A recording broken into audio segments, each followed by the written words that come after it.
बच्चों, आज हम आपकी पुस्तक सरस्वती मंथन मेरा अपना व्याकरण कक्षा 4 के 16वें पाठ का अध्ययन करेंगे। हमारा 16वां पाठ है समरूपी भिन्नार्थक शब्द।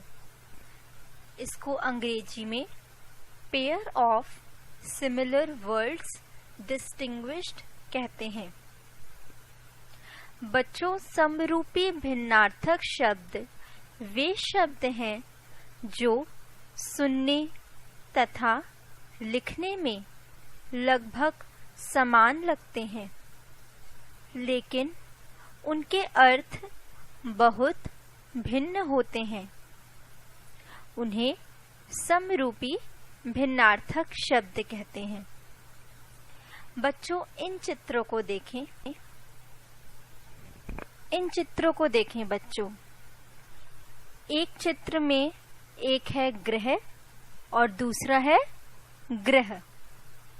बच्चों, ये सुनने और लिखने में तो लगभग समान ही लग रहे हैं, किंतु इनके अर्थ बहुत भिन्न हैं। पहला अर्थ है ग्रह। ग्रह मतलब घर, जहां आप रहते हैं। और दूसरा शब्द है ग्रह। ग्रह मतलब तारे। तो दोनों के अर्थ भिन्न हैं। अब दूसरी चित्र देखें। बच्चों, इस चित्र को देखें। इस चित्र में पहला चित्र है बाघ और दूसरा चित्र है बाघ। ये दोनों शब्द भी सुनने और लिखने में लगभग समान लग रहा है, किंतु इनके अर्थ बहुत भिन्न हैं। पहला है बाग। इसका अर्थ होता है पार्क, जहां आप सैर करने जाते हैं, जहां आप खेलने जाते हैं। और दूसरा शब्द है बाघ। इसका अर्थ होता है चीता, जो एक जानवर है। तो देखा बच्चों, कुछ शब्द सुनने और लिखने में तो लगभग समान ही लगते हैं, किंतु उनके अर्थ बहुत भिन्न होते हैं। तो चलिए इस पाठ को हम विस्तार से आपकी पुस्तक में पढ़ते हैं कि इसे कैसे पढ़ाया है। हमारा 16वां पाठ है समरूपी भिन्नार्थक शब्द। Pair of similar words distinguished. समरूपी भिन्नार्थक शब्दों के कुछ उदाहरण यहाँ दिए जा रहे हैं। दीन। दीन को हम गरीब कहते हैं। और एक होता है दिन, जिसका मतलब होता है दिवस। नीड़। नीड़ का मतलब होता है घोंसला। नीर। और नीर का मतलब होता है पानी। तुरंग। तुरंग का मतलब होता है घोड़ा। तरंग। और तरंग का मतलब होता है लहर।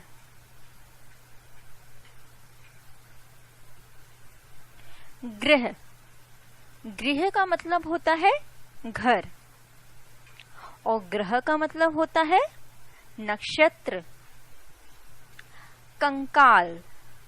कंकाल का मतलब होता है हड्डियों का ढांचा। और कंगाल का मतलब होता है गरीब। कृपाण। कृपाण का मतलब होता है तलवार। और कृपण का मतलब होता है कंजूस। उदार। उदार का मतलब होता है दयालु। और उधार का मतलब होता है ऋण। अन्न। अन्न का मतलब होता है अनाज। और अन्य का मतलब होता है दूसरा। अनल। अनल का मतलब होता है आग और अनिल का मतलब होता है हवा। सुत, सुत का मतलब होता है बेटा और सूत का मतलब होता है धागा। पानी का मतलब होता है जल और पानी का मतलब होता है हाथ। मूल, मूल का मतलब होता है जड़ और मूल्य, मूल्य का मतलब होता है कीमत। जो शब्द सुनने में एक जैसे लगें लेकिन उनके अर्थ भिन्न हों, वे समरूपी भिन्नार्थक शब्द कहलाते हैं। इन्हें श्रुति सम भिन्नार्थक शब्द भी कहा जाता है।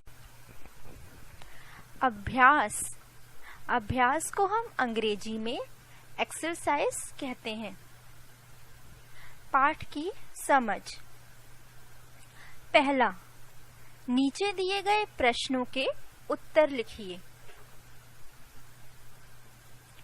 क, समरूपी भिन्नार्थक शब्द को और क्या कहा जाता है?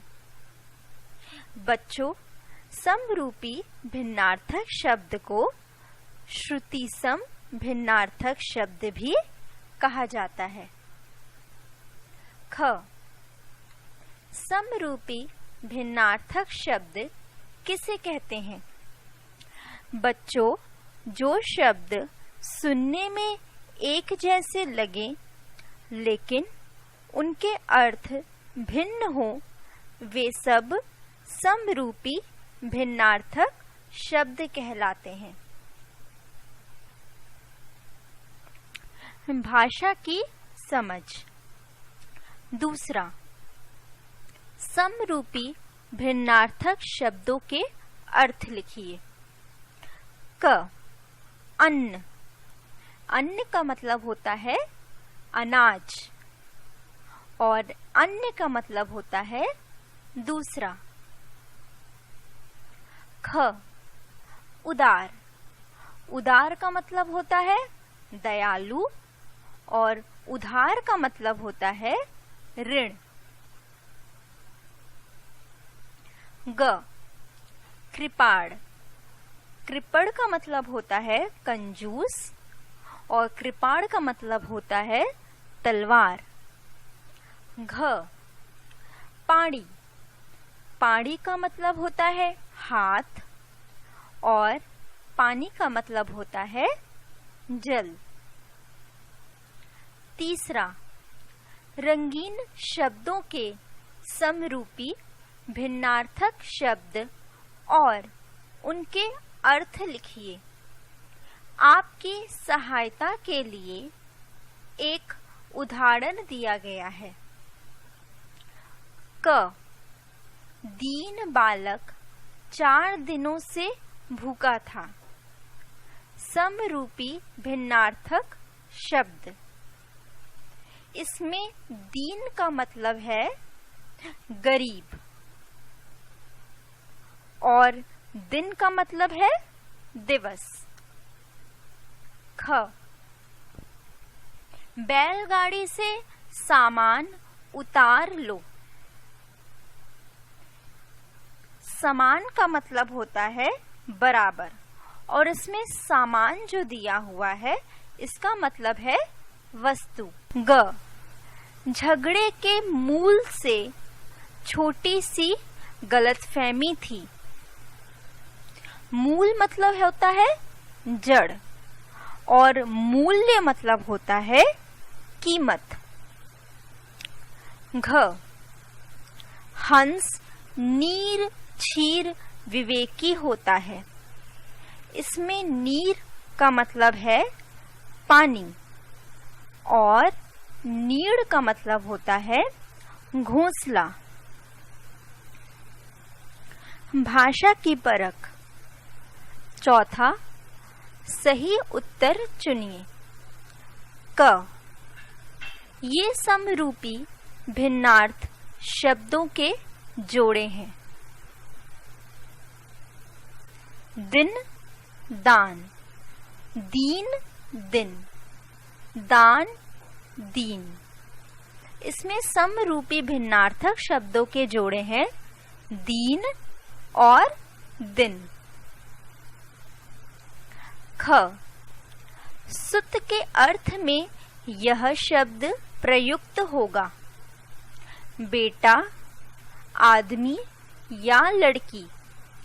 सुत के अर्थ में बेटा शब्द प्रयोग होगा, तो इसका उत्तर है बेटा।